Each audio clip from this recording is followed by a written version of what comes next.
পোস্টারটা না। হ্যাঁ, কি বলছিস রে বাবা? মাকে শিখাতে হলে একটা পোস্টারে লিখতে হবে। টাকা পয়সা খরচ করে দোকানদার জুতো জামা কিছুই দেবে, কম দেবে। ওটা কি করতে হবে? লিখতে হবে আর লাগাতে হবে। মানে পোস্টার কি করে লিখতে হবে?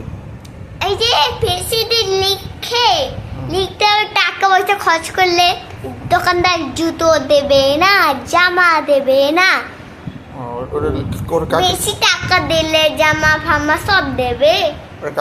লিখে কাকে কোথায় টাঙাবো? ঘরে। কে দেখবে ওটা?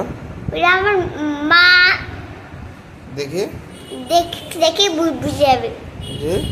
যে দেখলে মা মা সব বুঝে যাবে। সব বুঝে যাবে? হ্যাঁ, কি বুঝে যাবে? টাকা খরচ করলে জামা কম দেয়, হুম। যে টাকা পয়সা খরচ করান তাহলে বেশি দেয়। এটা মাকে বোঝাতে হবে? হ্যাঁ। মানে কি মাকে বেশি খরচ করে নাকি?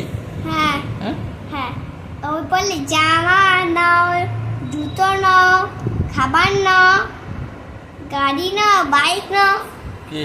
মা বললেন তুমি তো ঘর নাও, জামা জামা আবার জামা আবার জামা আবার জামা আবার জামা আবার জামা। কিনতেই থাকে? হ্যাঁ, সব পয়সা খরচ কে করে?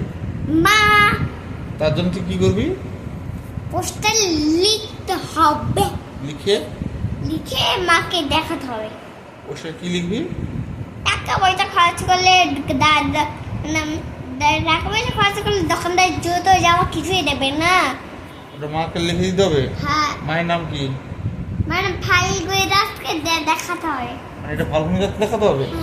ঠিক আছে বাবা, একটা হাম দে তাহলে। ওটা দে, একটু দে। আমি বেশি খরচ করি না, মা বেশি খরচ করে? মা ঠিক আছে, একটা হাম দে।